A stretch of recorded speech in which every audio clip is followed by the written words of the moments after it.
গভীর মনোযোগ শুনে রাখেন, ওই ফেরেশতাটার হাতের মধ্যে জিনিস কয়টা? একটা হলো কাফন, আরেকটা এই ফেরেশতাটা কি বুকের উপরে বসবে না দুই চোখের মাঝখানে? এই ফেরেশতাটা কত বড় জানেননি? জানেন না? এই ফেরেশতাটার মাথার উপরে 7 সমুদ্র 13 নদীর পানি যদি দেওয়া হয়, এক ফোঁটা পানিও পায়ের তলায় পড়বে না। এত বড় ফেরেশতা নাকি আল্লাহ পাঠাইবো হলিমপুর। যদি তুমি ইমানদার হও, তোমার ঘরের দরজা হইল 2 হাত বা 2.5 হাত উঁচা, 7 ফিট বা 7, কিন্তু এত বড় ফেরেশতাটা হলিমপুর এত ছোট্ট দরজা দিয়া ঢুকাইব কে? সুবহানাল্লাহ কইতেন না? পাশে আমার মা বসা, পাশে আমার বাবা বসা, সবাই বসাছে। এত বড় আজরাইল ঘরের ভিতরে ঢুকলো, কেউ টের পায় নাই। এত বড় ফেরেশতা ঘরের ভিতরে ঢুকলো, কেউ টের পায় নাই।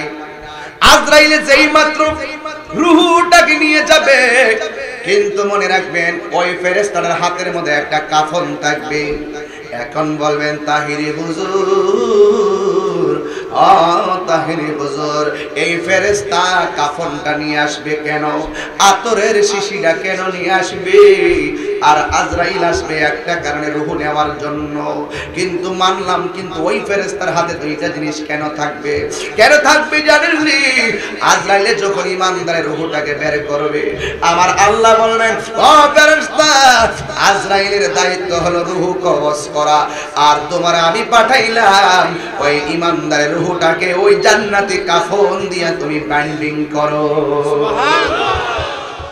দিন প্রচারের কাজে নিজেকে দিয়াছ বিলিয়ে।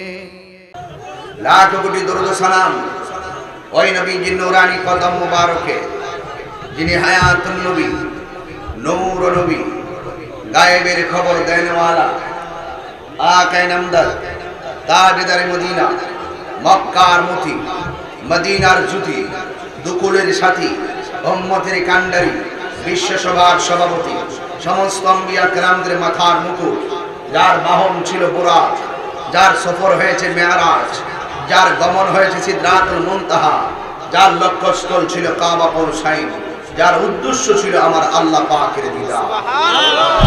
সেই নবীর উম্মত হিসাবে আল্লাহ পাক আমাদের সকলকে কবুল করেছেন। এই জন্য শুকরিয়াতে না আবারও করি আলহামদুলিল্লাহ। ইন্তেজামিয়া কমিটির পক্ষ থেকে আমাকে কয়েকটা দাবি রেখেছেন, আমি এগুলো শেষে যদি সুযোগ পাই আমি এগুলো বলার চেষ্টা করব, নাকি একটা কিন্তু বলে ফেলছি, বুঝছো? আচ্ছা, এরপর আমি আপনাদের সামনে একটি কথা শুধু জানতে চাই, ইসলাম অশান্তির ধর্ম না শান্তির ধর্ম? জবান খুলে দেন। ইসলামের কয়েকটা অর্থ আছে, একটা হলো শান্তি, আমরা আরেকটা অর্থ ধরি মানবতা, আরেকটি অর্থ হলো একতা, আরেকটি অর্থ হলো ভ্রাতৃত্ব, আরেকটি অর্থ হলো মানবতা। এই ইসলাম হলো এমন একটি ধর্ম, যে ধর্মটা বিশ্বের সকল ধর্মকে প্রাধান্য দেয়, সকল ধর্মকে নিরাপত্তা দেয়। ইসলাম এমন একটি ধর্ম যাদের কাছে হিন্দু, খ্রিস্টান, বৌদ্ধ না ছাড়া সবাই নিরাপদ। তারা তাদের ধর্ম পালন করবে, আমরা আমাদের ধর্ম পালন করব। একমাত্র ইসলাম হলো এমন একটি ধর্ম যে ধর্ম সকল ধর্মের মানুষকে নিরাপত্তা দেয়। আমার ইসলাম আমাকে বলে, তোমরা মন্দির ভেঙে মসজিদ বানাবে না। কথা বলেন না কেন? ঠিক কিনা বলেন? তোমরা মন্দির ভেঙে কি বানাবে না? মসজিদ বানাবে না। সেই জন্য এই শান্তি ধর্ম ইসলামটাকে রন্ধ্রে রন্ধ্রে, ঘরে ঘরে মানুষের মাঝে পৌঁছে দেওয়ার জন্য সর্বোচ্চ ত্যাগ স্বীকার করেছেন রাহমাতুল লিল আলামিন। তিনি এমন একটি সময়, তিনি এমন একটি সময় এই পৃথিবীতে এসেছিলেন যখন পৃথিবীতে মানবাধিকার বলতে কোনো কিছুই ছিল না। আল্লাহর হাবিব তিনি সাম্যের ডাক দিয়ে সকল মানুষের মাঝে মানবাধিকার প্রতিষ্ঠা করেছেন। তিনি এমন রাসূল যিনি দুনিয়াতে এসে দেখেছিলেন কন্যা সন্তানদেরকে জীবন্ত কবর দেওয়া হতো। তিনি একমাত্র রাসূল যিনি দুনিয়াতে এসে নারী সমাজকে, আমার মা বোনদেরকে মর্যাদার আসনে বসিয়েছেন। কথা বলেন না কেন? ঠিক কিনা বলেন? মর্যাদার আসনে বসিয়ে দিয়েছেন। 100 মনীষীদের জীবনী নিয়ে একটি গ্রন্থ লেখা হয়েছিল। 100 মনীষীদের ভিতরে প্রথম যেই ব্যক্তিত্বের নাম এনেছেন এই চার্ট, সর্বপ্রথম সেই নামটা এনেছেন আমার রাহমাতুল লিল আলামিন। আর জোরে সুবহানাল্লাহ। তার মানে হলো সকল ধর্মের মানুষ বুঝতে বাধ্য, মানতে বাধ্য, আমার নবী হলো সবচেয়ে শ্রেষ্ঠ। কথা বলেন ঠিক? সেই নবীর উম্মত আমি আপনি হয়েছি, সেই জন্য আমরা হয়েছি শ্রেষ্ঠ। কারণ 1,24,000 পয়গাম্বরদের মধ্য থেকে একমাত্র আমরা কোন নবীর উম্মত গর্ব করে বলতে পারবে না আমরা শ্রেষ্ঠ, কিন্তু আমার নবীর কারণে আমরা বলতে পারবো আমরা শ্রেষ্ঠ নবীর উম্মত। তো শ্রেষ্ঠ নবীর উম্মতের কাজ যদি হয় নিকৃষ্ট, তবে কি চলবে? 2021 হ্যাপি নিউ ইয়ার। আজকের এই দিনটা আমরা কনসার্টের মাধ্যমে শুরু করি নাই, হলিমপুরের মানুষ দেখিয়ে দিয়েছে বছরের প্রথম দিনটাই শুরু করেছি ঈদে মিলাদুন নবীর মাহফিল দিয়ে। হাত করে বলো ঠিক কিনা বলো। সন্দেহ আছে কি? এরাই তো জাতির শ্রেষ্ঠ সন্তান, এরাই তো সমাজের শ্রেষ্ঠ সন্তান, যারা বিভিন্ন অনুষ্ঠান উদযাপন করতে গিয়ে অশালীন অসামাজিক কাজ করে না, যারা কোরআন সুন্নাহর প্রেমে দেওয়ানা হয়ে যায়। আজকে আপনারা এসেছেন, অন্তত পক্ষে আমরা এই দিনটাকে, বছরের প্রথম দিনটাকে আমরা একটি বিশাল বড় সুন্নি মহাসম্মেলন কোরআন সুন্নাহর মজলিস দিয়ে শুরু করলাম। কথা বলেন ঠিক কিনা বলেন? এতে কি আপনারা বেজার? বেজার? এই মাহফিলে এনেছেন কে? আল্লাহ। জবান করেন কে? আল্লাহ। নিবেন কে? আল্লাহ। কেউ দেখে না, দেখে কে? আল্লাহ। হিসাব গ্রহণ করবেন কে? আল্লাহ। সে আল্লাহর কাছে দাঁড়াবার ভয় যদি থাকে, আমার কথাগুলো আমরা সবাই যেন শুনি, আমি বলবো, আমি নিজে যেন আমল করি। আল্লাহ আমাদের সকলকে আমল করার তৌফিক দান করুন। আমিন। গভীর মনোযোগ, নীরব থাকবেন, কথা নাই, শুধুমাত্র কোরআন সুন্নাহর বয়ান শুনবেন। আজকেও আমি রাস্তা দিয়ে আসার সময় প্রাণ কোম্পানি পার হওয়ার পর দেখলাম হঠাৎ করে শ্যামলী বাস এবং ট্রাক মুখোমুখি। ট্রাক এবং বাসের কারণে রাস্তাটা ব্লক হয়ে গেল, অনেক দূর পর্যন্ত জ্যাম লেগে গেছে। কিন্তু এখন কিভাবে মাহফিলে আসবো? সময় আসারের পর সুতান দিয়ে ভিতরে ঢুকলাম, অনেক ভিতর দিয়ে, যেখানে আসতে আরো 1 ঘন্টা আগে আসতে পারতাম, 1 ঘন্টা বিলম্ব হলো। কারণ একটাই, আমি দেখে এসেছি অনেকগুলো মৃত লাশ তারা নিচে নামিয়ে রেখেছেন, মাথায় পানি দিতেছেন। আর ট্রাকের যে ড্রাইভার, এই ড্রাইভারের সামনের জায়গাটা চেপে গিয়ে বডিটা সিটের সঙ্গে লেগে গেছে। কেউ বলতেছে হুজুর ড্রাইভারটা মনে হয় বেঁচে নাই, আবার একজন বলতেছে হুজুর ট্রাকের নিচে একটা মোটর সাইকেল ঢুকে গেছে। এর মানে হলো যে মোটর সাইকেল দিয়ে ঘর থেকে রওনা দিল, সে নিজেও জানে না এখানে গেলে তার অ্যাক্সিডেন্ট করতে হবে। যারা শ্যামলীতে রওনা দিল সেই ড্রাইভারও জানে না অ্যাক্সিডেন্ট করতে হবে। ট্রাক দিয়ে যে রওনা দিল সে নিজেও জানে না রাস্তায় এক জায়গায় গেলে অ্যাক্সিডেন্ট করবে। যার আছে সে জানে না, যার চলে যায় এখানে হারানো ব্যথা কতটুকু। কথা বলেন ঠিক কিনা? এই জন্য বাবা আপনারা মাহফিল দিকে এসেছেন, যে কোনো মুহূর্তে মালাকুল মউত আজরাইল আপনার কাছে আসতে পারে। জীবনে কত মানুষের জানাজার নামাজ পড়েছেন, একদিন আমি তাহিরির জানাজার আওয়াজ হয়ে যাবে, হয়তো হলিমপুর দিকে অনেক মানুষ বাড়িতে যাবেন, শুধুমাত্র একটি কথা বলতে চাই, হাসাহাসি করো, নাচানাচি করো, গান গাও, ফুর্তি করো, কিন্তু একদিন সেই ফুর্তি তোমার শেষ হয়ে যাবে। বালক যেমন করে ঘুড়িকে আকাশের দিকে উড়াইয়া দেয়, ঘুড়ি ডানে যায় বামে যায়, আবার যখন বালক ঘুড়িটার সুতাই ধরে টান দেয়, ঘুড়িটা কাছে চলে আসে। আল্লাহর হাবিব বলেন, এ পৃথিবীর মানুষ, আমার আল্লাহ তোমাদেরকে দুনিয়ায় ছেড়ে দিয়েছেন, রাস্তা হলো দুইটা, একটা হলো ভালো রাস্তা আর একটা হলো মন্দ রাস্তা। সিদ্ধান্ত গ্রহণ করো তুমি কোন রাস্তায় চলবে। যদি ভালো রাস্তা যাও, জান্নাত তোমার জন্য অপেক্ষা করতেছে, আর যদি মন্দ রাস্তায় যাও, তোমার জন্য জাহান্নাম অপেক্ষা করতেছে। আজকে হলিমপুরের মাহফিল দিয়ে সিদ্ধান্ত নিয়ে নাও, আমি কি ভালো পথে চলবো নাকি মন্দ পথে চলবো। যুবক, আমি দেখলাম এই মাহফিলটা হলো 14তম বার্ষিক সুন্নি মহা সম্মেলন।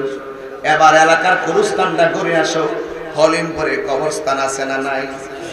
এই কবরস্থানটা ঘুরে আসো, যাইয়া দেখবা এই 14 বছরের ভিতরে বহুত মানুষ ছিল এই মাহফিলের মধ্যে দান করেছে, আজকে কবরে। অনেক মানুষ ছিল মাহফিলের কমিটি, আজকে কবরে। আজকে যারা কমিটি সভাপতি আলহাজ হাবিবুর রহমান সাহেব, তিনি আজকের সভাপতি, এমনও হতে পারে আগামী বছর কবরের যাত্রী হতে পারে। আমি আজকে প্রধান অতিথি, কিন্তু এমনও হতে পারে আমি নিজেও আগামীতে কবরে চলে যেতে পারি।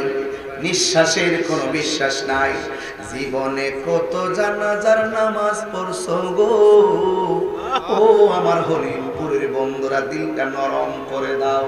কোন ভাষায় বয়ান করলে আপনারা নামাজি হবেন আমি জানি না, কোন ভাষায় বয়ান করলে আপনারা মার খেদমত করবেন আমি জানি না, কোন ভাষায় বয়ান করলে আপনারা নবীকে জানার চাইতে মহব্বত করবেন আমি জানি না। এই জন্য আমি একটা কথা বলতে চাই, হলিমপুর এলাকায় ঈদগাহ আছে না নাই? ওই ঈদগাহর ভিতরে অনেক মানুষ ঈদের নামাজ পড়েছেন। আমি গুনাহগার, আমার ঈদগাহে নামাজ পড়াই।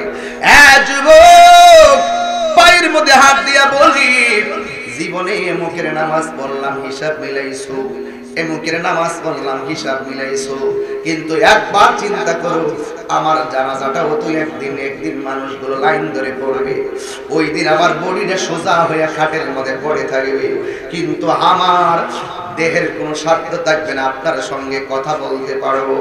এই জন্য পড়ি, ও বন্ধু, জীবনে কত মানুষের জানাজার নামাজ পড়েছো, আমার জানাজা তোমার জানাজায় একদিন মানুষ আসবে। এই জন্য মাহফিল কমিটির একটা অনুরোধ ছিল, গজলটা বলাই লাগে। গজল গাইলে কোনো অসুবিধা আছে নি? কত জানাজার পড়েছি নামাজ, দিয়েছি কত দাফন, সবাই বলেন না, কত জানাজার পড়েছি নামাজ, দিয়েছি কত দাফন, কোথায় যেন আছে আমারও। আল্লাহু আকবার। কষ্ট লাগছে? এই কথাগুলো কি খারাপ লাগে? খারাপ লাগলে আমার কিছু করার নাই, কারণ একটাই জায়গা, সেটা হলো কবর। কথা বলেন ঠিক কি না বলুন? আমার সাথে সবাই বলতে হবে, কত জানাজার পড়েছি নামাজ, দিয়েছি কত দাফন, কোথায় যেন আছে আমারও, কোথায় যেন আছে আমারও তৈরি সাদা কাফন, কত জানাজার পড়েছি নামাজ, দিয়েছি কত দাফন, আমার তরি বাধায় আছে কোন শেখে আগাতে, কোন মসজিদে এলানে হবে সোহাবে শেষে খাটে, ঠিক কিনা বলো? আমার তরি বাধায় আছে কোন শেখে আগাতে, কোন মসজিদে এলানে হবে সমাবেশে শিখাতে কবে কোথায় করবে দাফন কবে কোথায় করবে দাফন আমাকে সজন জানাজারে পড়েছি নামাজ দিয়েছি কত দাফন কত জানাজারে পড়েছি নামাজ দিয়েছি কত দাফন কোথায় যেন আছে আমারও কোথায় যেন আছে আমারও তৈরি সাদা কাফন কত জানাজারে পড়েছি নামাজ দিয়েছি কত দাফন কত জানাজারে পড়েছি নামাজ দিয়েছি কত দাফন এই কোথায় যেন আছে আমারও কোথায় যেন আছে আমারও তৈরি সাদা কাফন জানাজারে পড়েছি নামাজ দিয়েছি কত দাফন একটা জবান বন্ধ রাখবেন না চিৎকার মেরে বলো আল্লাহু আকবার হে আমার বাবাজিরা রে ও হলিমপুরের বন্ধুরা কি ভাষায় বলবো অনেকে কয় 2021 অনেকে বলে 2021 সালের শুভেচ্ছা অনেকে অনেক আনন্দ দিয়া বছরটা শুরু করলো কিন্তু আমি অশ্রুসিক্ত নয়নে এই মাসটাকে শুরু করেছি কেন জানোনি কারণ 2020 সালে আমি আমার বাবাকে হারিয়েছি জীবনে কতটা সাল বাবার সঙ্গে কাটাইছি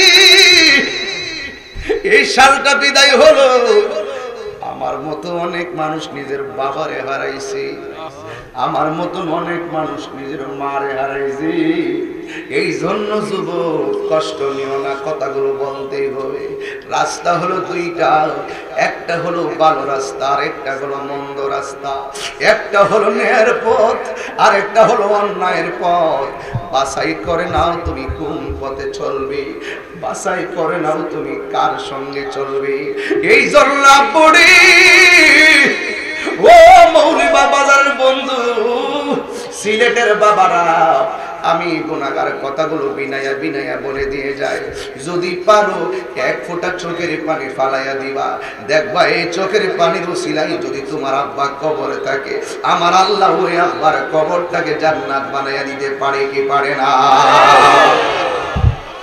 এই জন্য বাবা অনুরোধ ও বন্ধু পায়ের মধ্যে হাত দিয়া বলি রাস্তা কয়টা কথা বলা লাগবে রাস্তা কয়টা একটা হলো ন্যায়ের পথ আর একটা হলো অন্যায় পথ আজকে হলিমপুরে 2021 সালের প্রথম মাহফিলটা জানুয়ারির 1 তারিখের মাহফিলটা ইতিহাসের পাতায় আজকে রেখে দাও আজকে থেকে ওয়াদা করো আল্লাহ আর কোনোদিন তোমার সঙ্গে নাফরমানি করব না গো আর কোনোদিন তোমার বন্ধু নবীর সঙ্গে গোস্তাখি করব না কেন এই জন্য করব না যুগে যুগে নবীর বিরোধিতা করে কেউ টিকে থাকতে পারে নাই আমরাও একদিন দুনিয়ায় থাকবো না একদিন আমাদের সকল পাপ পুণ্যের হিসাব গ্রহণ করবেন একজন ও হলিমপুরের মানুষ জবানটা খুলে বলো তিনি কে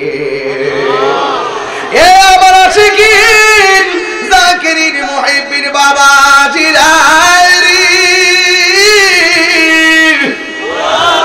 ও বন্ধু রাস্তা কয়টা শুধু এই কথাটা মনে রাখেন সারা জীবন আইসা কবরের বয়ান করছি সারা জীবন কবরের আযাবের বয়ান করছি শুধুমাত্র বেঈমানের কবরের আযাব কেমন হবে বয়ান করেছি ও বন্ধু পায়ে ধরে বলে যাই, ওই কবরে আমার নবী ছাড়া কেউ আপন হবে না।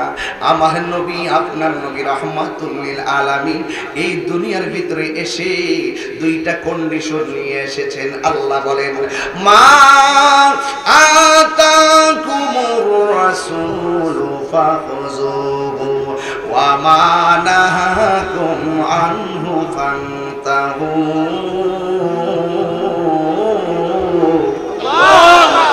এই আসল ঘরের নাম কি বিল্ডিং না কবর?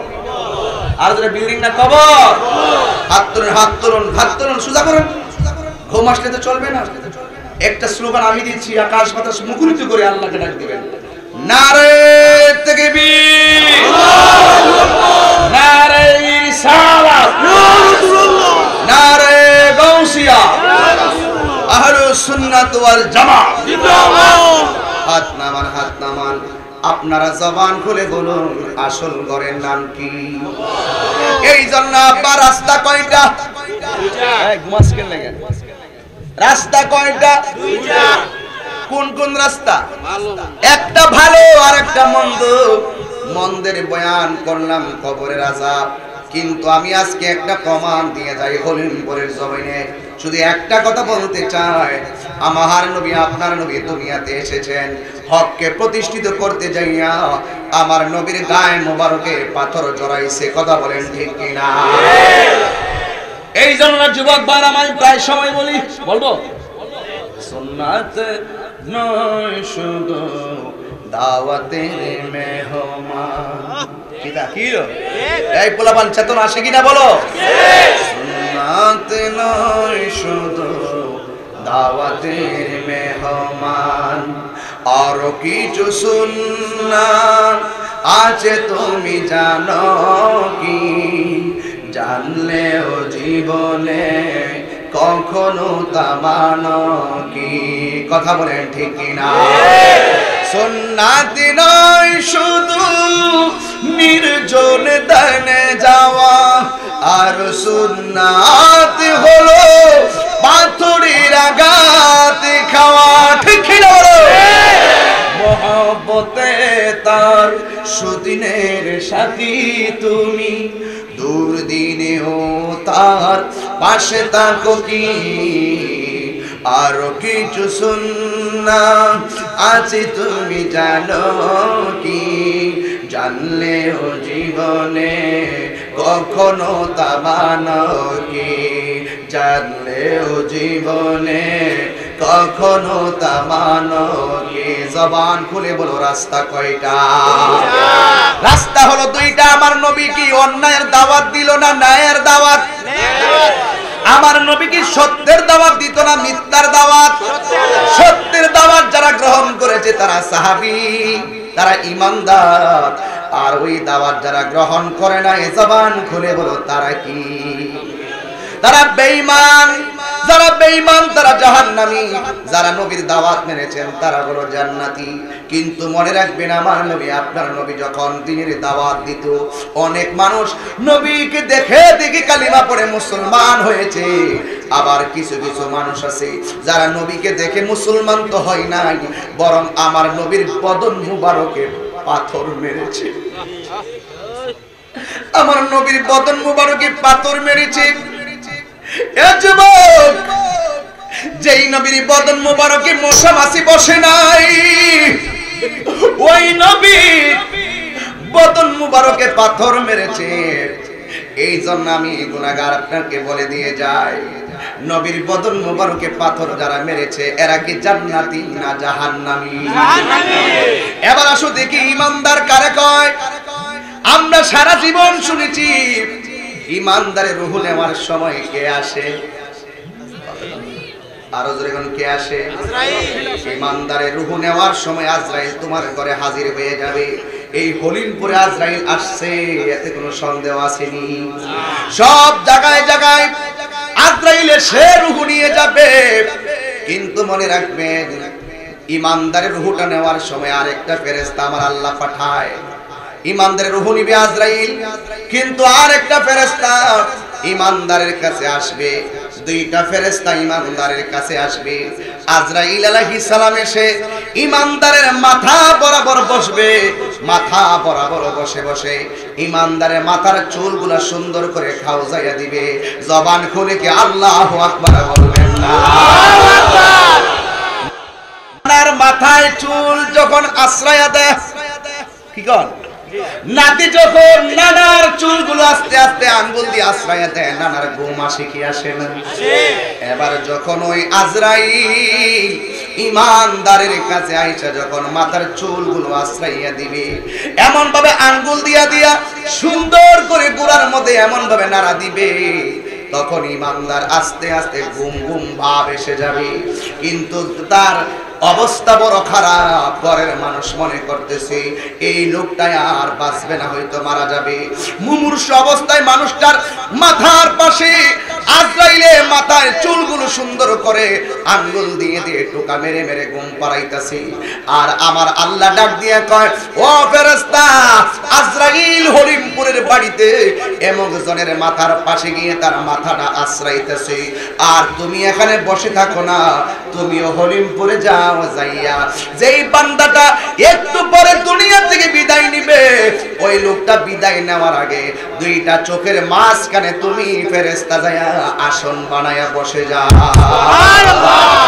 আর যদি বলতে হবে আল্লাহু আকবার। সারা জীবন শুনলাম মরণ তো হয়, কিন্তু আমার আল্লাহ ইমানদারে কত ভালোবাসেন। রাস্তা কয়টা? দুইটা। একটা হলো ভালো রাস্তা, ওই ভালো রাস্তায় ইমানদারের মরণ কেমনে হয় একটু খেয়াল করেন। এবার আজরাইলে আয়েশা তার মাথার চুলগুলো এমন ভাবে আশ্রয়া দিবি, ও বন্ধু ও হরিমপুরের বাবা। এবার ইমানদারের মাথায় আশ্রয় দেওয়ার পরে ইমানদারের দুইটা চোখের মাঝখানে ফেরেশতারা আয়েশা বসে যাবে। আর এই দিক দিয়ে আজরাইল ইমানদারের সঙ্গে কথা কয়, আর দুনিয়ার মানুষগুলো তা বোঝার মতো কোনো তার ক্ষমতা নাই। ইমানদারের মাথার পাশে বসে কি কই জানেননি? ডাক দিয়ে কয়, ও আল্লাহর বান্দা, আল্লাহ আমাকে পাঠাইছে তোমার রূহটা নিয়ে যাওয়ার জন্য, তুমি কি বলো? ইমানদারে ডাক দিয়া বলবে, ও আজরাইল, আর দেরি করো না রে আজরাইল, এই দুনিয়াদারি আমার ভালো লাগে না। আমার নবী বলেছে, আর দুনিয়া সিজনুল মুমিনিন, দুনিয়াটা হলো মুমিনের জন্য একটা জেলখানা। ইমানদারে ডাক দিয়া কয়, আজরাইল, এই দুনিয়াদারি আমার ভালো লাগে না, তাড়াতাড়ি আমার রূহটারে নিয়ে যাও, কারণ রূহটাকে নিয়ে দিলে আমার মনিবের সঙ্গে আমার আল্লাহর সঙ্গে দিদারের জন্য আমার মনটা পাগল পাগল হয়ে রইছে। এই জন্য ইমানদাররা দুনিয়ায় থাকতে চায় না। এই দিক দিয়ে আমার নবী, আপনার নবী বলেন, যেই ফেরেশতারা আমার আল্লাহ পাঠাবে, ওই ফেরেশতারা দুধের মতন দবদবে সাদা। ওই সাদা ফেরেশতারা ইমানদারের দুইটা চোখের মাঝখানে বসে যাবে। আজরাইলে যখন ইমানদারের রূহুর মধ্যে হাত দিবে, ওই ফেরেশতাটার হাতের মধ্যে দুইটা জিনিস থাকবে, একটা হলো সাদা কাফনের কাপড়, আর একটা হলো আতরের শিশি। জোরে কি সুবহানাল্লাহ বলবেন না? দুনিয়ার হলিম, আপনার নাম কি? আব্দুল্লাহ মামুন, সহসভাপতি। সভাপতি কে আসে নাই? এই আসতে, এরা বসতে হবে না, তোমরা বসে থাকো। আমি তো বসেন বসেন বলতে পারি না, আর এটা বললো সমস্যা। এই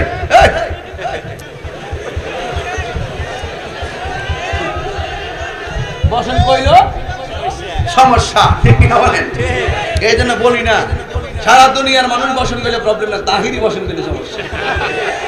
এই জন্য আমি আর কই না যে এখন ইশারা দিয়ে দেখাই কি করবো। ঠিক আছে, সিট ডাউন। কিছু লোক আছে না এরকম? কি আসেনি? তাহিরি সাহেবের কথা কোন সময় কি বলি না বলি একটু অপেক্ষা করে নাকি? আমিও কিছু কথা নিয়ে এসেছি আজকে খুব মনে। হলিমপুর আসছি একটা রেখা যাবো মনে করেন। হ্যাঁ, এবার জানুয়ারির 1 তারিখ 2021 সালের প্রথম, ঠিক নিও। একটা কথা লাগবে না ইনশাল্লাহ? ঠিক আছে, আর কথা চলবে। তোমরা এখান থেকে কথা বললে আমার কানে আসে সবার আগে।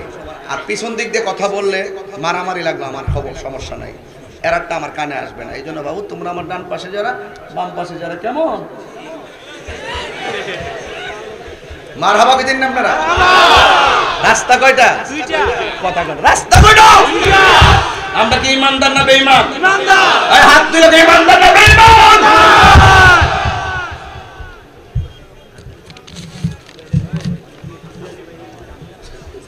আবারও কথা কর। ওই ওই কিসে আমি ঝগড়া করি আর কি এর সাথে? এই মাহফিল কমিটি, আপনারা স্বেচ্ছাসেবক দায়িত্ব পালন করেন, কেউ যাতে ধাক্কাধাক্কি না করে, একটু সাবধান, একটু সাবধান। আর আপনারা এই প্যান্ডেলটা আরেকটু বড় করলে কি হইতো? ইনশাআল্লাহ হইতো নি? আচ্ছা হইতো নি? হইতো নি? হইতো? সকলে আওয়াজ করে কেন আল্লাহু আকবার? এই আওয়াজ মানি না যারা দাঁড়ায় দিছেন, হ্যাঁ রাখুন আল্লাহু আকবার। তোমরা বলে দিলে যারা দাঁড়ায় দিছেন আপনারা কোন আল্লাহু আকবার। আরো জোরে।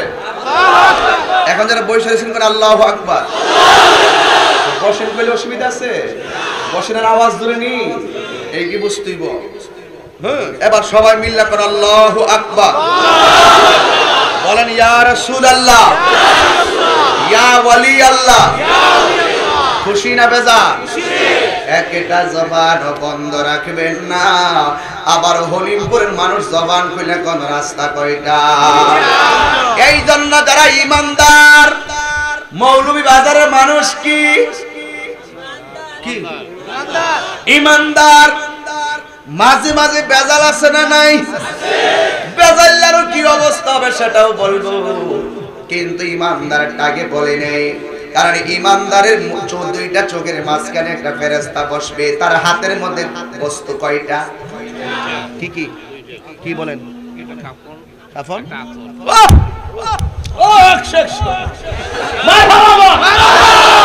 এই না ঠিক আছে সভাপতি, সহ সভাপতি 100 পাগলা তিতা মিডা বুঝে না, পাগলারে জিলাপি দিও না।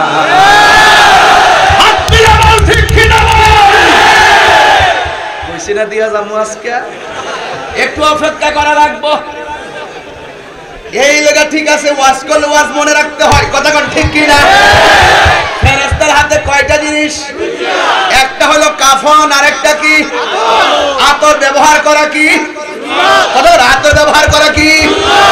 ওই সুন্নত দুইটা জিনিস লইয়া হলিমপুরে ইমানদারের ঘরের মধ্যে চলে এসেছে। এই শরীর দেখছেন নি? এই জন্য আমি বেশি চিল্লাই না, চিল্লাইলে মানুষ হইছি করে বেশি। এই জন্য আমি সে নিরিবিলি একটু রাগ করে আওয়াজ করে তুমি একটু হাসি খুশি দিলেই হাসি পড়তে এরা লাইন ফাইলা, লাইন ফাইলা। এই যাও ওইদিকে যাও, মুরব্বীরা বসে নেই, তোমার সামনে যাও কেন? তোমার লজ্জা করো না? আল্লাহু আকবার বলেন। কষ্ট হইতেছে আপনারা? একটু শরীরটাকে ঠিক করতেছি, অনেকে তো রাতের খাবার খান নাই, আমি বুঝি। মাগরিবের নামাজের পর আসছেন, এখন আপনাদের অনেক ক্লান্তি আসছে, কিন্তু গভীর মনোযোগ শুনে রাখেন, ওই ফেরেশতাটার হাতের মধ্যে জিনিস কয়টা? একটা হলো কাফন, আরেকটা এই ফেরেশতাটা কি বুকের উপরে বসবে না দুই চোখের মাঝখানে? এই ফেরেশতাটা কত বড় জানেননি? জানেন না? এই ফেরেশতাটার মাথার উপরে 7 সমুদ্র 13 নদীর পানি যদি দেওয়া হয়, এক ফোঁটা পানিও পায়ের তলায় পড়বে না। এত বড় ফেরেশতা নাকি আল্লাহ পাঠাইবো হলিমপুর। যদি তুমি ইমানদার হও, তোমার ঘরের দরজা হইল 2 হাত বা 2.5 হাত উঁচা, 7 ফিট বা 7, কিন্তু এত বড় ফেরেশতাটা হলিমপুর এত ছোট্ট দরজা দিয়া ঢুকাইব কে? সুবহানাল্লাহ কইতেন না? পাশে আমার মা বসা, পাশে আমার বাবা বসা, সবাই বসাছে। এত বড় আজরাইল ঘরের ভিতরে ঢুকলো, কেউ টের পায় নাই। এত বড় ফেরেশতা ঘরের ভিতরে ঢুকলো, কেউ টের পায় নাই। আজরাইলে যেই মাত্র রূহটাকে নিয়ে যাবে, কিন্তু মনে রাখবেন ওই ফেরেশতার হাতের মধ্যে একটা কাফন থাকবে। এখন বলবেন তাহিরি হুজুর ও তাহেরি হুজুর, এই ফেরেশতা কাফনটা নিয়ে আসবে কেন? আতরের শিশিটা কেন নিয়ে আসবে? আর আজরাইল আসবে একটা কারণে রূহ নেওয়ার জন্য। কিন্তু মানলাম, কিন্তু ওই ফেরেশতার হাতে দুইটা জিনিস কেন থাকবে? কেন থাকবে জানেন নি? আজরাইলে যখন ইমানদারের রূহটাকে বের করবে, আমার আল্লাহ বলবেন, ও ফেরেশতা, আজরাইলের দায়িত্ব হলো রূহ কবজ করা, আর তোমার আমি পাঠাইলাম ওই ইমানদারের রূহটাকে ওই জান্নাতি কাফন দিয়া তুমি বাইন্ডিং করো। আতর দিয়া কাফন কাপড়টা এমন সুগন্ধি করব, একেবারে সুগন্ধি করে করে এই ফেরেশতাটা আতর দিয়ে ওই কাফনের ভিতরে ইমানদারের রূহটাকে রেখে দিবে। কিন্তু মনে রাখবেন, ইমানদারের রূহটা নেওয়ার সময় যে ফেরেশতাটা এসেছে, এই ফেরেশতার রূহটাকে নিয়ে উপরের দিকে যাবে, আর এই দিক দিয়ে হলিম করে ভাই মারা গেছে, আর কাফনের কাপড় কেনার জন্য যাবে, একেবারে ওই সময় যাবে ওই কাফনের কাপড় আনার জন্য যাবে হলিমপুর বাজারে। বাজার আছে নি? হলিমপুরে বাজারে যাবে কাফনের কাপড় কেনার জন্য। কেন? নামটা কি? মামুন ভাই মারা গেছে, তার কাফনের কাপড়টারে বাইন্ডিং, বডিটারে বাইন্ডিং করার জন্য হলিমপুরের মার্কেট থেকে কাফনের কাপড় আনতে গেল। আর এই দিক দিয়ে আমার আল্লাহ ইমানদারের রূহটাকে বাইন্ডিং করার জন্য আমার আল্লাহ অন্য কোন মার্কেট থেকে কাপড় পাঠাই নাই। ওই মার্কেটের নাম হইল জান্নাতুল ফেরদাউস। আল্লাহু আকবার। একটা জবানও বন্ধ রাখবেন না। বাড়িওয়ালা নাই রে বাড়ি নাই রে দুনিয়াতে কথাটা বলতে যাইয়া আমার বুকের ভিতরটা একটা নড়াচড়া দিয়া উঠছে। আমার আব্বা ঘরটা বাইন্দা গেছে, কিন্তু আমার বাবা আর বাড়িতে নাই। বাড়ির জায়গায় বাড়ি আছে, মিটারের জায়গায় মিটার আছে, কারেন্টের তারের জায়গায় কারেন্টের তার আছে। ওই দিন আমি সুইচটা টিপ দিতে যাই, আব্বা যে রুমে থাকতো, যখন সুইচটা টিপ দিতাম গেছি, আমার আব্বার কথা মনে হয়েছে। এই সুইচটা কতবার আমার আব্বার নিজের আঙ্গুল দিয়া জ্বালাইছে আর নেবে। হে বন্ধুরি, যদি মারে হারায় তাকে একটু মিস করো, বাবাকে হারায় থাকলে একটু মিস করো। একদিন তো তাহিরের কণ্ঠ থাকবে না। আজকে কত জোরে আমি একটা চিৎকার মারো, একদিন এমন সময় আসবে আমি চাইলে এত জোরে চিৎকার দিতে পারবো না। ও আল্লাহ গো, ইমানের সাথে আমার মরণ হইবনি। ও নবী গো, মরণের সময় তোমার দিদার নসিব হইবনি। জোরে কি ইয়া রাসূলুল্লাহ বলবেন না? এই দিলটা নরম করে চোখের পানি ছাইরা কও আল্লাহু আকবার। ও যুবক, আমার আল্লাহ কইব ফেরেশতা, ইমানদারের রূহটারে একটু বাইন্ডিং কর। এবার ইমানদারের রূহটারে কাফন দিয়ে বাইন্ডিং করো। হলিমপুরের বাজারে বাজারে কাফন দিয়া ইমানদারের পাইস পেস দিব আর গায়ে লাগাইয়া জন্মের তোরে তারে বাড়ি থেকে বিদায় দিব। আর এই দিক দিয়া আমার আল্লাহ রাব্বুল আলামিন ইমানদারের রূহটারে বাইন্ডিং করে উপরের দিকে নিয়ে যাবে। এই দিক দিয়া রূহটা এই দিক দিয়া হলিমপুরের বাবার বডিটারে বান্দা নিয়ে যাবে খাটের উপরে। আর ওই দিক দিয়া আমার আল্লাহর ফেরেশতা ইমানদারের রূহটারে নিয়ে যাবে বাইন্ডিং কইরা ওই কোটি কোটি ফেরেশতাদের প্রথম মঞ্জিলে। ওই দিক দিয়ে ইমানদার রূহটা নিয়ে যাবে প্রথম মঞ্জিলে। যাওয়ার পরে ডাক দিয়া বলবে, ও ফেরেশতা তুমি, তোমার হাতে কি? এবার ফেরেশতারা ডাক দিয়া বলবে, ও ফেরেশতারা, আমার হাতে কি জানোস নি? আমার হাতে হলো ওই যে দেখতেছো হলিমপুর এলাকার এমন মোমেন বান্দার রূহটা আমি বাইন্ডিং করে আনছি। এত সুন্দর গ্রাম, এত সুন্দর গ্রাম, এত সুন্দর গ্রাম আমার নাকের মধ্যে কোনোদিনও লাগে নাই। এবার ওই ফেরেশতা বলবে, গেটটা খুলে দাও। এবার ফেরেশতা মঞ্জিলের গেটটা খুলে দিবে ফেরেশতারা, আর ইমানদারদেরকে সালাম দিবে, ইয়া আইয়াতুহান নাফসুল মুতমাইন্না ইরজিই ইলা রাব্বিকি রাদিয়াতাম মারদিয়া ফাদখুলি ফি ইবাদি ওয়াদখুলি জান্নাতি।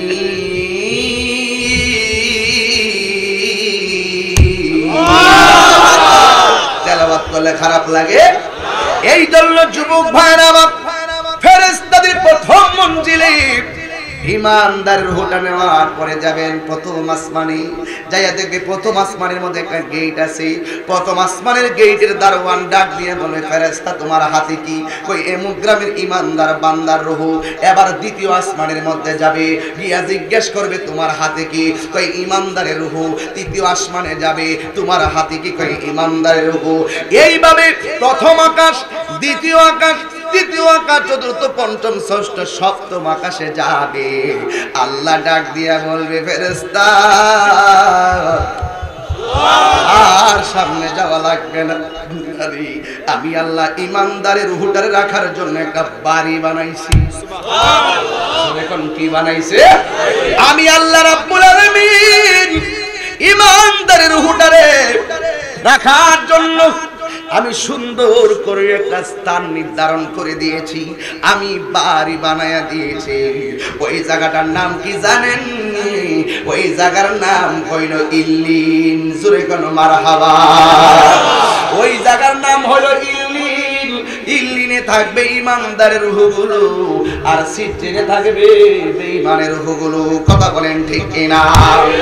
ইমানদারের রূহ ইল্লিনের ভিতরে নিয়ে যাবে। ওই মুহূর্তে যুবক বন্ধু এই দিক দিয়ে হলিমপুর ইমানদারের বডিটাকে জানাজার ময়দানে নিয়ে যাবে। যেই মাত্র জানাজার ময়দানে নিয়ে যাবে, তখন ইল্লিনের মধ্যে ওই রূহটা, এদিকে ইল্লিনের মধ্যে ওই রূহটা থাকবে। আবার যখন দেহটারে হলিমপুর গুরুস্থানে নিয়ে যাবে, তখন আমার আল্লাহ রূহটারে আসমানের মধ্যে ওই যে ইল্লিনের মধ্যে রাখবে। আবার যখন দেহটাকে হলিমপুরের গুরুস্থানে তিনজন মিলে যখন কবরের মধ্যে নামাই দিব, নামায় দেওয়ার পরে তখনও ইমানদারের রূহটা ইল্লিনের ভিতরে থাকবে। ওই মুহূর্তে যখন ইমানদারের বডিটারে যখন হলিমপুরের গুরুস্থানে ঢুকাইয়া দিব, ঢুকাইয়া দেওয়ার পরে ওই কবরের উপর দিয়া বাঁশ দেওয়া হবে, তখনও রূহটা উপরে। আবার যখন চাটাইগুলা দিবে, তখনও রূহটা উপরে। যখন আবার মিনহা খলাকনাকুম ওয়া ফিহা নুঈদুকুম ওয়া মিনহা নুখরিজুকুম তারাতান উখরা বলে বলে যখন মাটি দিব, তখনও রূহটা উপরে। আপনজন মাটি দিয়া যখন শেষ মানুষটা 40 কদম দেওয়ার জন্য গুরুস্থান থেকে রওনা দিবে গো, আল্লাহ ডাক দিয়া বলবে, ও ফেরেশতা এই রূহটারে আর ইল্লিনের মধ্যে রাখো না, আমার ইমানদারের ইন্টারভিউ হইব কবরে। খুব মনোযোগ দিয়ে শোনা লাগবে, বুঝন লাগবে। আমার ইমানদারের ইন্টারভিউ হবে কবরে। পরীক্ষা দিতে গেলে প্রশ্ন হাতের আগে সিট আসনে বসতে হয়, নির্ধারিত সময়ে ফর্ম ফিল আপ করতে হয়, পরীক্ষার দিন সেন্টারে যেতে হয়, নির্ধারিত সময়ে আবার ওই পরীক্ষার হলে পরীক্ষা দিতে হয়। আমার আল্লাহ বলবেন, ও ফেরেশতা আমার ইমানদার কবরে, একটু পরে আমার ইমানদারের পরীক্ষা হবে, একটু পরে ইমানদারের পরীক্ষা হবে। এই কথা বলার পরে ইমানদার ওই কবরে বডিটা পড়ে থাকবে। আল্লাহ বলবে, রূহটা নিয়া হলিমপুরের গুরুস্থান যা, কথার কথা বলছি, ওই রূহটা নিয়া ইমানদারের ভিতরে ঢুকায়া দে। দুইটা ফেরেশতা নামার আগে আমার আল্লাহ রূহটাকে তার ভিতরে ঢুকায়া দিবে। যেই মাত্র রূহটাকে ওই ভিতরে ঢুকায়া দিব, আমি প্রায় মাহফিলে বলি, জান গেলে জান পাওয়া যায়, ঈমান গেলে ঈমান পাওয়া যায় না। ও আমার বাবা গো বাবা, ও বন্ধুরে আমার, ইমানদারের ভিতরে রূহটা যখন দিয়ে দিবে, ইমানদারের বাইন্ডিং না থাকবে, কাপড়ের কাপড়টা উপরে, এইভাবে কবরের ভিতরে একা একা শুয়ে থাকবো, কিন্তু বডিটার কোনো মূল্য নাই। যেই মাত্র ফেরেশতাটা ভিতরে রূহটা দিয়া দিব, ইমানদারে তখন ভিতরে রূহটা পাইয়া একবার ডানে তাকাইবো আর একবার বামে তাকাইবো। আমার নবী বলেন, ইমানদার কবরে রূহ পাওয়ার পরে তার আপনজনরা যে গুরুস্থান ছাইরা যাইতেছে, ইমানদার গুরুস্থানের কবরের ভিতর থেকে তারা আপনজনের পায়ের আওয়াজ শুনতে পায়। আল্লাহু আকবার। ইমানদারের পায়ের আওয়াজ শুনতে পায়। ইমানদার কই কোথায় ছিলাম, কোথায় আসলাম, কোথায় গেলাম?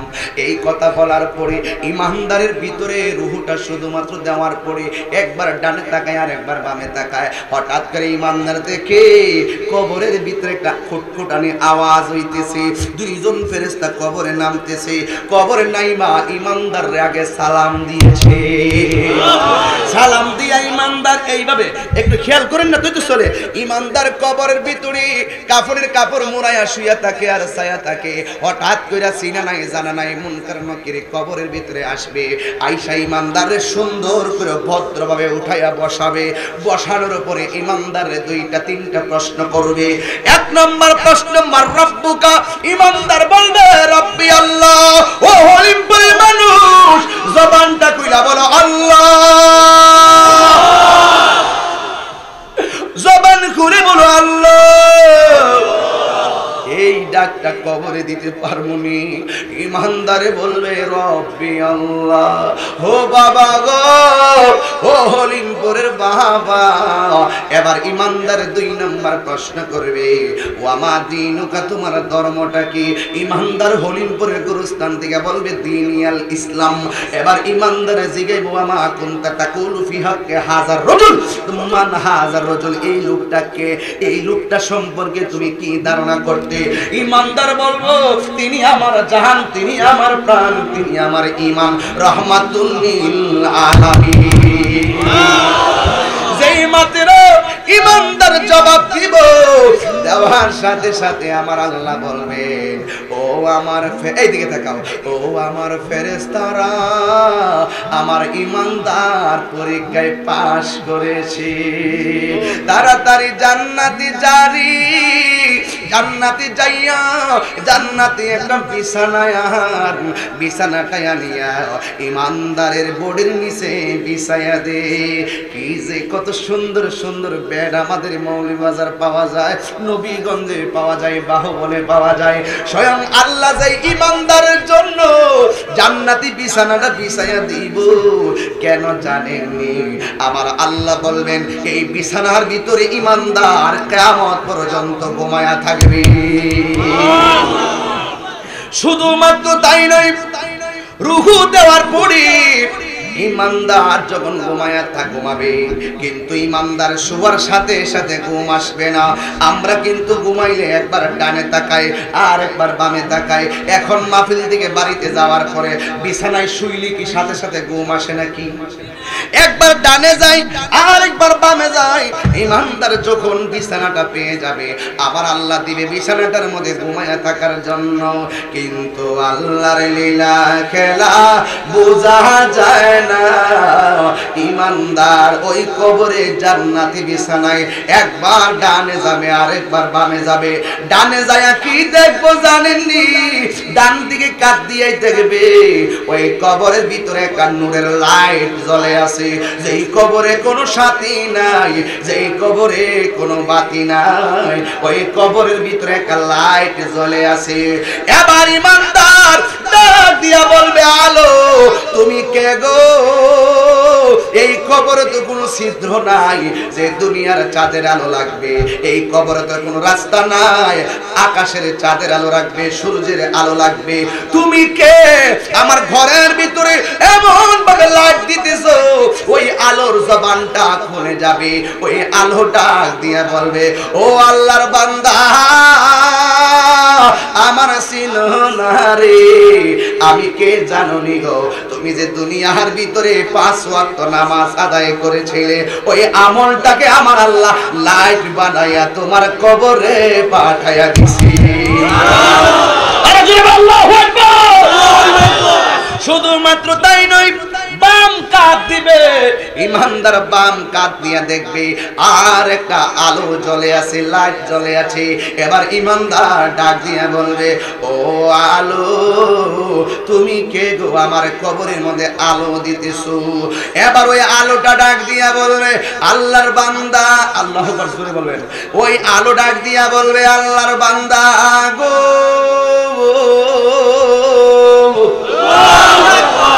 আমারে চিনো না, আমি হইলাম দুনিয়ার তোমার কোরআন তেলাওয়াত। জবান খুলে কোন আল্লাহু আকবার। এই জন্য পড়ি ইমানদার কবরে গেলে শুধুমাত্র সহযোগিতা, আপনারা বলেন নিয়ামত দেওয়ার মালিক কে?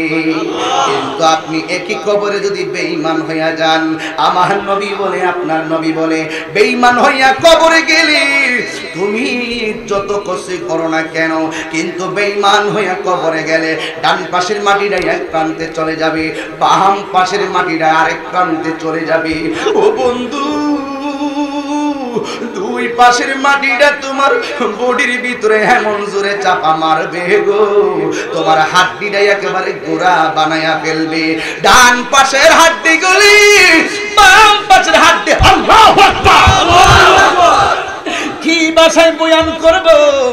এখন গায়ে জোর আছে, কথা ভালো লাগবে না, এখন ক্ষমতা আছে, কথা ভালো লাগবে না, কিন্তু লাশ হইয়া কবরে যাও, দুনিয়ার কোন ধরনের দুহাই কবরে চলবে না। কেন জানোনি? আল্লাহ আমি তোদেরকে ছাইরা দিছি রাস্তা কয়টা? কথা কয় না, রাস্তা কয়টা? কাগজ কাটকার গুড়ি বানাকার উড়াতা है आसमानों में, गुरी बेचारा क्या करेगा रस्सी मोला की हाथ में। তোমারে আল্লাহ পাঠাইছে গুড্ডির মতন উড়তে থাকো, সুদ খাও খাইতে থাকো, ঘুষ খাও খাইতে থাকো, খুন করো করতে থাকো, বিপদ করো করতে থাকো, তাহিরি বিরুদ্ধে চালাতে থাকো। কে পেট বড় কইরা লাগাইতে গেতে দুনিয়া সমান কইরা লা, কিন্তু হিসাব আছে না নাই? এই সুরক হিসাব আছে না নাই? ওই আসল গরের নাম কি? আর ধরে নাম কি?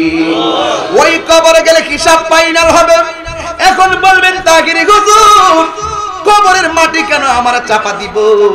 কারণ বলে একটাই, কারণ কবরে যাওয়ার আগে মাটির উপরে থেকে থেকে আল্লাহর সঙ্গে নাফরমানি করছি, মাটির উপরে থেকে থেকে হারাম খাইছি, মাটির উপরে চইলা চইলা আল্লাহর বিধান মানি নাই। এই জন্য ওই মাটির ঘরে যাওয়ার পরে মাটি ইচ্ছা মতো তোমার একটা চাপা মারবে।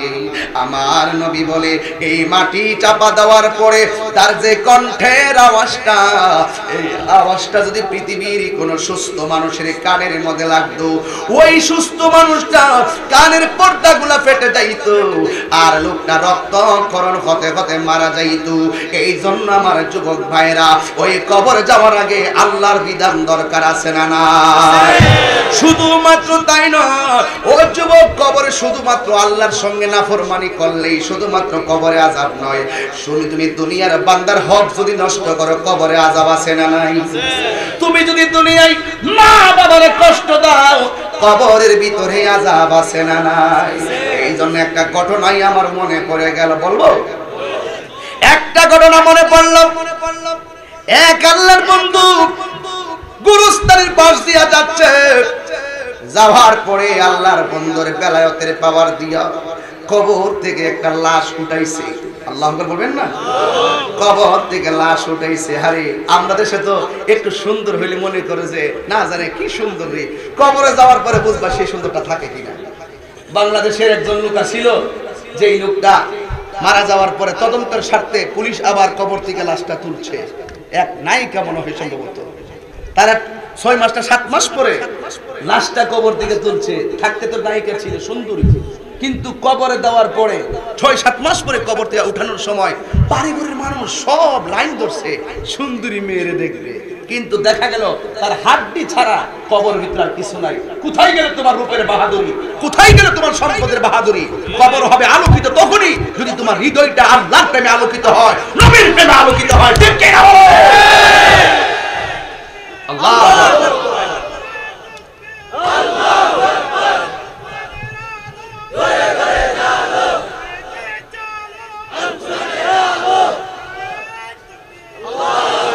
সবাই হাত তোলেন, সবাই হাত সোজা করেন, একদম সোজা করেন। আমার সাথে হাত নাড়ি নেড়ে বলবেন আল্লাহ, ও গো আল্লাহ, আল্লাহ, ও গো আল্লাহ, ক্ষমা করে দাও, মাফ করে দাও, বলুন ক্ষমা মাফ করে দাও আল্লাহ, ও গো আল্লাহ, আল্লাহ, করে দাও, মাফ করে দাও। যত দিনে জীবন বিনা বাজিবে, এই হাত ধরে না কেন? এই হাতের মালিক কে? জবান খুলো কে? সবাই হাত নাড়াইলে পড়তে হবে আল্লাহর বান্দা আমরা। আল্লাহ, ও গো আল্লাহ, ক্ষমা করে দাও, মাফ করে দাও। বলো ক্ষমা করে দাও, মাফ করে দাও। যত দিনে জীবন বিনা বাজিবে, যত দিনে জীবন বিনা বাজিবে, সুপথে চালাও, মাফ করে দাও। বলুন সুপথে চালাও, মাফ করে দাও। এই তোমাকে না দেখিয়া, নবীকে না পাইয়া, ঈমান এনেছি তবু। তোমাকে না দেখিয়া, নবীকে না পাইয়া, ঈমান এনেছি তবু। সেই উসিলায় রহমত দয়া বিলাও, সেই উসিলায় রহমত দয়া বিলাও। সুপথে চালাও, মাফ করে দাও। বলুন সুপথে চালাও, মাফ করে দাও। আল্লাহ, ক্ষমা করে দাও, মাফ করে দাও। বলুন ক্ষমা করে দাও, মাফ করে। আবার ঢেউ তুলুন। আল্লাহ, আল্লাহ, ক্ষমা করে দাও, মাফ করে দাও। বলুন ক্ষমা করে দাও, মাফ করে দাও। ঠিক না বলে? গুনাহ মাফের মালিক কে? আতর এবং কাফন পাঠাইব কে? ইমানদারের নিচে জান্নাতি বিছানা বিছাইব কে? সকল নেক আমলগুলোকে নূর বানাইব কে? যে আল্লাহর ইবাদত করতে চাই কি চাই না? এই জন্য যুবক বলতে চেয়েছিলাম, এক আল্লাহর বন্ধু কবর থেকে লাশটা যখন তুললেন, এদিকে তাকান, এই কবর থেকে পায়ের তলা পর্যন্ত লোকটা জাহান্নামের আগুন দিয়া দাউ দাউ করে জ্বলতেছে। এবার আল্লাহর বন্ধু ডাক দিয়ে, খুব মনোযোগ দিবেন, দিলটা নরম করেন। আল্লাহর বন্ধু ডাক দিয়া কয়, আল্লাহর বান্দা রে, ও আল্লাহর বান্দা, তোমার কোমর থেকে কেন পায়ের তলা পর্যন্ত জাহান্নামের আগুন দাউ দাউ করে জ্বলতেছে? ওই ছেলেটা এমন একটা কান্নার সুর তুলি গো, ডাক দিয়ে ও আল্লাহ, ও আল্লাহর ওলি, ও আল্লাহর বন্ধু, আমার কোমর থেকে নিচ পর্যন্ত কেন জাহান্নামের আগুন দিয়া জ্বলে জানেননি? আমি যখন কবরে গেছি, যাওয়ার পর থেকে আমার কোমর থেকে শুধু নিচ পর্যন্ত আগুন, আর এই জায়গাটা ভালো আছে গণ আল্লাহর বন্ধু, কিন্তু আমার এই কোমর থেকে এই আগুনটা জ্বলা বন্ধ হয় না। আল্লাহর ওলি ডাক দিয়ে কই, কেন তোমার নিচ থেকে উপর কোমর পর্যন্ত জাহান্নামের আগুন জ্বলতেছে? এবার বান্দাটা ডাক দিয়ে কই, আল্লাহর বন্ধু, আমি যখন দুনিয়াতে ছিলাম, আমার আম্মা আমারে একটা কাজের জন্য প্রথমবার আদেশ করেছে, আমি আমার আম্মার কথা মানি নাই। দ্বিতীয়বার আদেশ করেছি, আমি আমার আম্মার কথা মানি নাই। তৃতীয়বার আমার আদেশ করেছি, আমি মায়ের আদেশের প্রতি নারাজ হইয়া আমি আমার পা দিয়া আমার মায়ের একটা লাথি মারছিলাম। জোরে কর নাউজুবিল্লাহ। এই আওয়াজে মানি না, জবান খুলে কর নাউজুবিল্লাহ। মাকে যদি লাথি মারে তার কপালে সুখ আসেনি। মারে একটা লাথি মারছি গো, আমি যখন কবরে নামলাম আমার কোমর থেকে নিচ পর্যন্ত জাহান্নামের আগুন। ও হুজুর, আমি যদি আগে জানতাম আমার মারে আমি লাথি মারলে আমার কবরে এমন আযাব হবে। এ বন্ধু, ওয়াজ শুননা কি হবে যদি ওয়াজের আমল তোমার ঘরে না থাকে, যদি ওয়াজের বাস্তবতা তোমার ঘরের মধ্যে না থাকে, ওই কোমর থেকে নিচ পর্যন্ত জাহান্নামের আগুন জ্বলে। হুজুর, আমি আমার পা দিয়া আমার আম্মারে লাথি মারছিলাম, এই জন্যই কবরের ভিতরে আমার আযাব। এই জন্য আমি একটা প্রমাণ, ছোট প্রমাণ দিয়ে গেলাম। এর মানে প্রমাণ হয়ে গেল দুনিয়াতে খাও দাও ফুর্তি করো, কিন্তু কবরে হিসাব আছে না নাই? আর জোরে গম হিসাব আছে না নাই? যার যায় সে বুঝে, যার থাকে সে বোঝে না। সাংবাদিক আজাদের আম্মা কই, আমার আব্বা কই জিজ্ঞাসা করো। আজকে সব আছে, আমার আব্বা নাই। আজকে আপনারা সব আছে, কিন্তু আপনার আম্মা নাই। আজকে বছরের প্রথম দিন গিয়েছে, আমি কিন্তু বাবারে অনেক মিস করেছি। এই জন্য যুবক, ওয়াজ শুনলে, ঘটনা শুনলে চলবে না। বছরের প্রথম দিনে আমার ফেসবুকটা দেখো, আমার পেজটা দেখেন, তাইলে বুঝবেন। আমার পেজ থেকে আমি একটা স্ট্যাটাস বের করব এখন। এই স্ট্যাটাসটা ছিল রাতের বেলা প্রায় 12টার পরে। আমি 12টা, মনে হয় 12টা 4-5 মিনিটে মনে হয় স্ট্যাটাসটা দিয়েছিলাম। আমি দিয়েছিলাম কি জানেন নি? 2020 সাল বিদায়, 2020 সাল বিদায়। কিন্তু এই 20 সালে এই বছরটাতেই হারিয়ে গিয়েছিল আমার বাবা নামক বট বৃক্ষটি। আর 2021 সালে অস্ত্রসিক্ত নয়নে আপনাদের সবার কাছে বলি, আপনারা মা বাবাকে ভালোবাসুন। এতেই প্রমাণ করে দেখেন আমার জীবনে বন্ধুর কোনো অভাব নাই, বান্ধবের কোনো অভাব নাই। কত ধরনের বন্ধু বান্ধব, কিন্তু কাহার কথা আমি 21 সালে স্মরণ করি নাই। আমি শুধুমাত্র স্মরণ করেছি আমার বাবা এবং মাকে। কারণ দুনিয়ায় বন্ধু গেলে বন্ধু পাওয়া যায়, ওই তোমার টাকা গেলে টাকা পাওয়া যায়, কিন্তু মা বাবা গেলে এই গ্যাপটা আর পূরণ করা যায় না। কথা বলেন ঠিক কিনা? এই জন্য গতকাল 2টা 3টা 10 মিনিটে বাড়িতে গেলাম। যাওয়ার পরে আমি আমার যেই ঘরের ভিতরে ঢুকলাম, ওই ঘরের দরজাটা দেখলাম, কিন্তু এই ঘরের ভিতরে আমার আব্বা থাকতো। আমি দরজাটা দেখে আমার মনটা ভেঙে পড়েছে। এই গত বছর তো বছরের প্রথম দিন, আমার আব্বা বলছিল, ফুদ এটা যেহেতু বছরের পয়লা দিন, তাইলে আমরা সবাই মিলে একটু সুন্দর একটা আর একটু ভালো আয়োজন করি।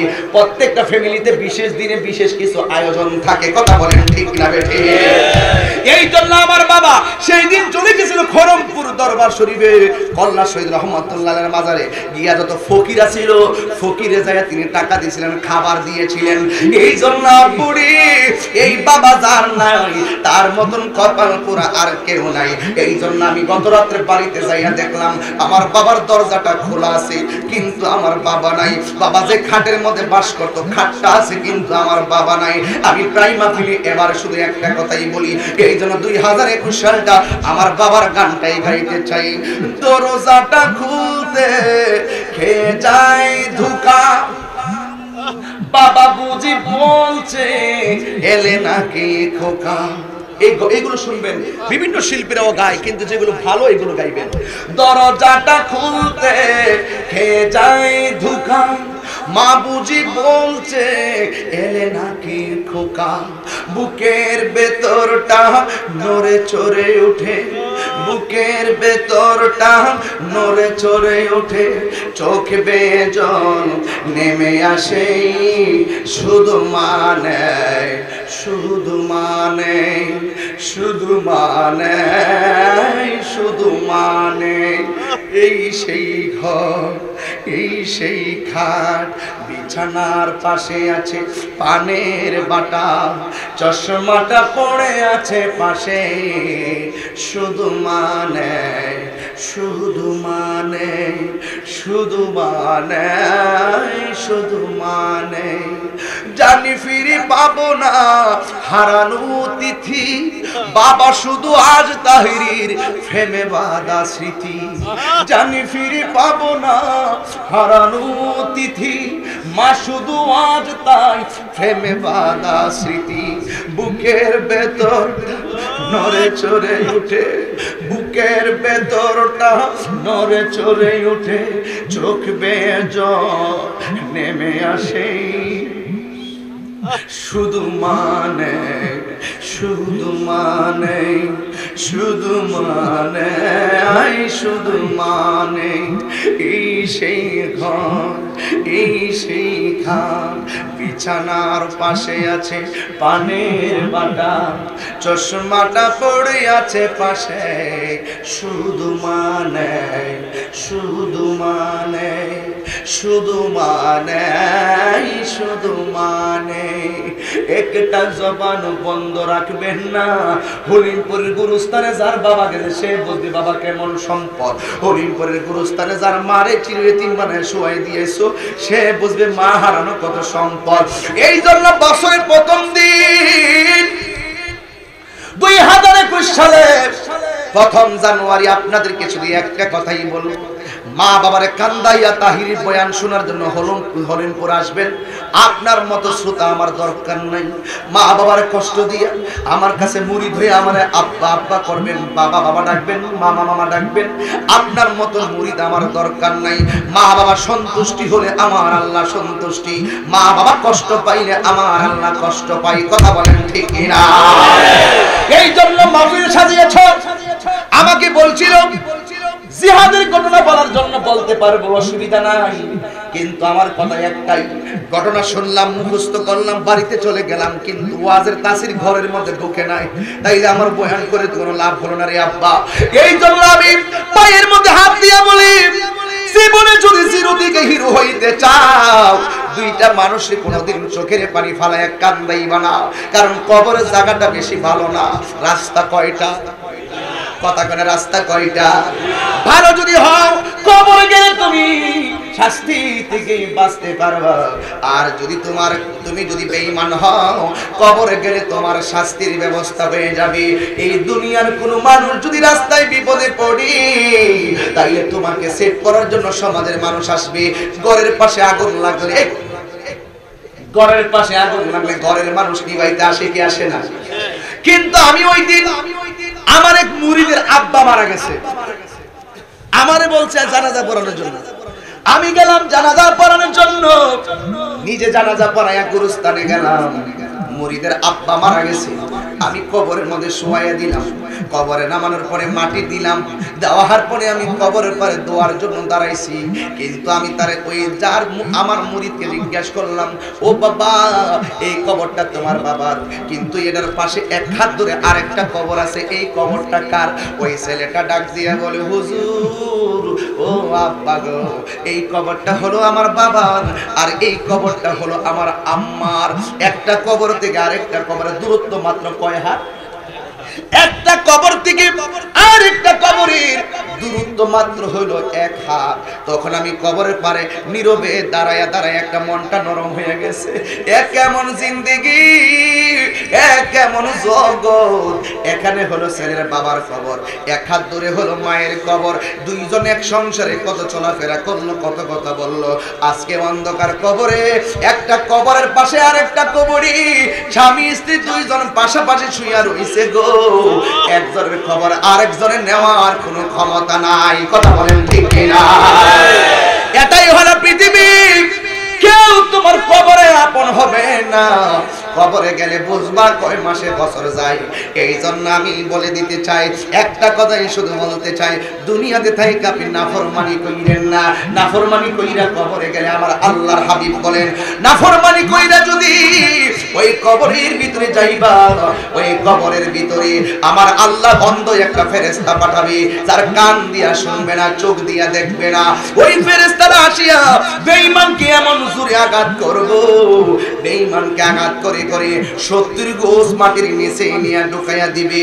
এই জন্য বুড়ি ও আমার বাবা, এই জন্য আমরা রাস্তা হলো দুইটা, একটা হলো ইমানের রাস্তা, আর একটা হলো বেঈমানের রাস্তা। আমরা হলিমপুরের মানুষ বিদায় বেলায় জবানটা খুইলা বলেন, আমরা কি সৎ পথে চলবো নাকি অসৎ পথে চলবো? আরো জোরে কইতে হবে, আরো জোরে বলতে হবে। টাকার দাম বেশি না, ইমানের দাম বেশি।